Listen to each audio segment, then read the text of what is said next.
Chapter 10. Summer is the best time on the island of the Blue Dolphins. The sun is warm then, and the winds blow milder out of the west, sometimes out of the south. It was during these days that the ship might return, and now I spent most of my time on the rock, looking out from the high headlands on the east, towards the country where my people had gone, across the sea that was never ending. Once, while I watched, I saw a small object which I took to be a ship, but a stream of water rose out of it, and I knew that it was a whale spouting. During those summer days, I saw nothing else. The first storm of winter ended my hopes. If the white men's ships were coming for me, it would have come during the time of good weather. Now I would have to wait until winter was gone, maybe longer. The thought of being alone on the island while so many suns rose from the sea and went slowly back into the sea filled my heart with loneliness. I had not felt so lonely before because I was sure that the ship would return as Matsayep had said it would. Now my hopes were dead. Now I was really alone. I could not eat much, nor could I sleep without dreaming terrible dreams. The storm blew out of the north, sending big waves against the island, and the winds were so strong that I was unable to stay on the rock. I moved my bed to the foot of the rock, and for protection kept a fire going throughout the night. I slept there 5 times. The first night the dogs came and stood outside the ring made by the fire. I killed 3 of them with arrows, but not the leader, and they did not come again. On the 6th day, when the storm had ended, I went to the place where the canoes had been hidden, and let myself down over the cliff. This part of the shore was sheltered from the wind, and I found the canoes just as they had been left. The dried food was still good, but the water was stale, so I went back to the spring and filled a fresh basket. I had decided during the days of the storm, when I had given up hope of seeing the ship, that I would take one of the canoes and go to the country that lay toward the east. I remembered how Kimki, before he had gone, had asked the advice of his ancestors, who had lived many ages in the past, who had come to the island from that country, and likewise the advice of Zuma, the medicine man, who held power over the wind and the sea. But these things I could not do, for Zuma had been killed by the Aleuts, and all my life I had not been able to speak with the dead, though many times I had tried. Yet I cannot say that I was really afraid as I stood there on the shore. I knew that my ancestors had crossed the sea in their canoes, coming from that place which lay beyond. Kimki, too, had crossed the sea. I was not nearly so skilled with the canoe as these men, but I must say that whatever might befall me on the endless waters did not trouble me. It meant far less than the thought of staying on the island alone, without a home or companions, pursued by wild dogs, where everything reminded me of those who were dead and those who had gone away. Of the 4 canoes stored there against the cliff, I chose the smallest one, which was still very heavy, because it could carry 6 people. The task that faced me was to push it down the rocky shore and into the water, a distance 4 or 5 times its length. This I did by removing the large rocks in front of the canoe.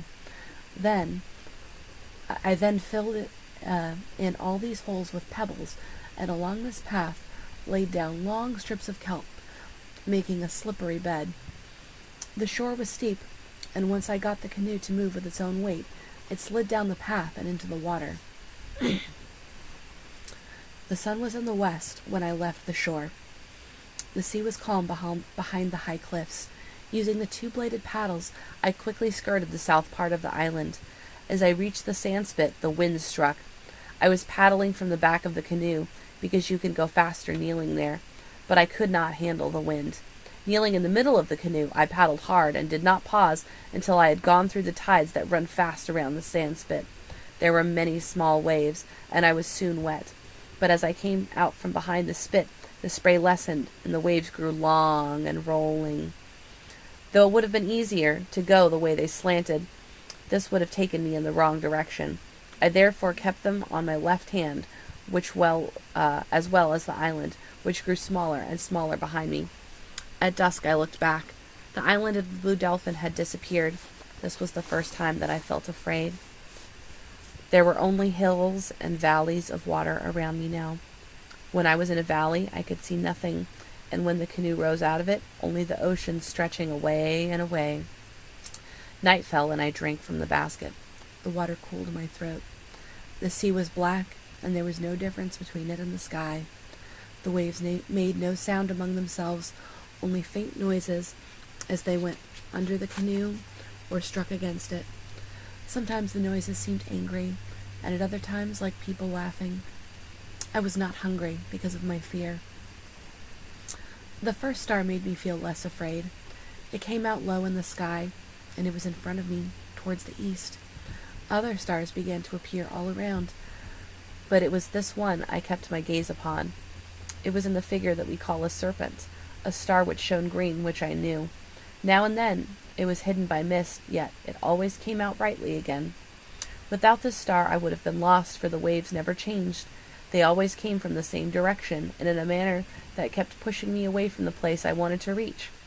For this reason the canoe made a path in the black water like a snake, but somehow I kept moving towards the star which shone in the east.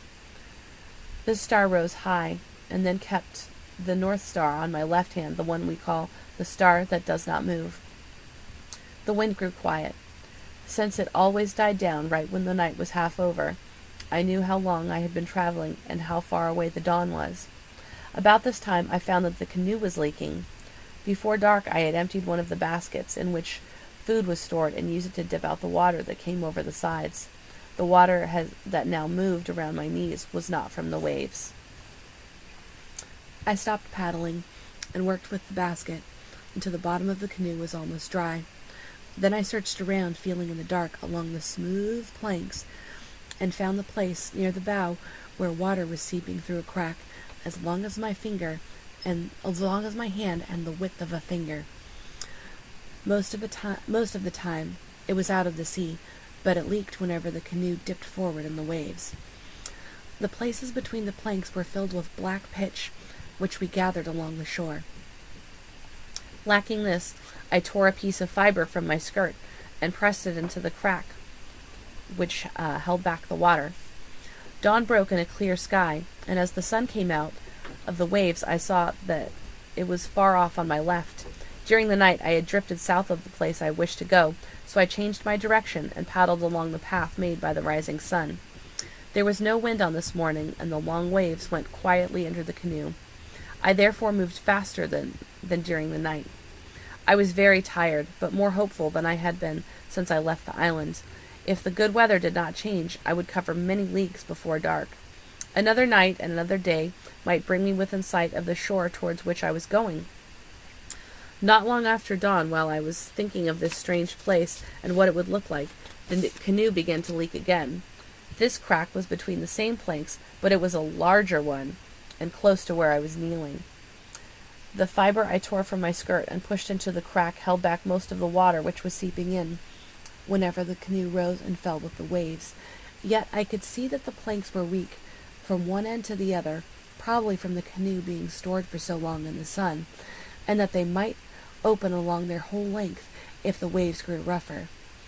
It was suddenly clear to me that it was dangerous to go on. The voyage might take 2 more days, perhaps longer. By turning back to the island, I would have not nearly so far to travel. Still, I could not make up my mind to do so. The sea was calm, and I had come far. The thought of turning back after all this labor was more than I could bear. Even greater was the thought of the deserted island I would return to, living there alone and forgotten, for how many suns and how many moons? The canoe drifted idly on the calm sea. With these thoughts went over and over in my mind, and when I saw the water seeping through the crack again, I picked up the paddle. There was no choice except to turn back towards the island. I knew that only by the best fortune would I ever reach it. The wind did not blow until the sun was overhead. Before that time I covered a good distance, pausing only when it was necessary to dip water from the canoe. With the wind I went more slowly and had to stop more often because of the water spilling in over the sides, but the leak did not grow worse. This was my first good fortune. The next was when a swarm of dolphins appeared. They came swimming out of the west, and as they saw the canoe they turned around in a great circle and began to follow me. They swam up close, so close that I could see their eyes, which were large and the color of the ocean.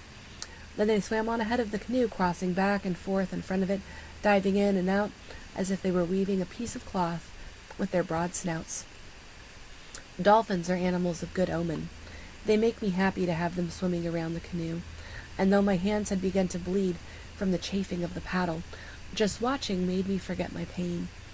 I was very lonely before they appeared, but now I felt that I had friends with me, and I did not feel the same. The blue dolphins left me shortly before dusk. They left as quickly as they had come, going on into the west, but for a long time I could still see the last of the sun shining on them. After night fell, I could still see them in my thoughts, and it was because of this that I kept on paddling when I wanted to lie down and sleep. More than anything, it was the blue dolphins that took me back home. Fog came in with the night, yet from time to time I could still see the stars that stands high in the west, the red star called Magat, which is part of the figure that looks like a crawfish and is known by that name. The crack in the planks grew so wide that I had to stop often to fill it with fiber and dip out the water. The night was very long, longer than the night before. Twice I dozed, kneeling there in the canoe, though I was more afraid than I had ever been. But the morning broke clear, and in front of me lay the dim line of the island like a great fish sunning itself on the sea. I reached it before the sun was high, and the sand spit and its tides bore me into the shore. My legs were stiff from kneeling, and as the canoe struck the sand, I fell when I rose to climb out. I crawled through the shallow water and up the beach, and there I lay for a long time, hugging the sand in happiness. I was too tired to think of the wild dogs. Soon I fell asleep.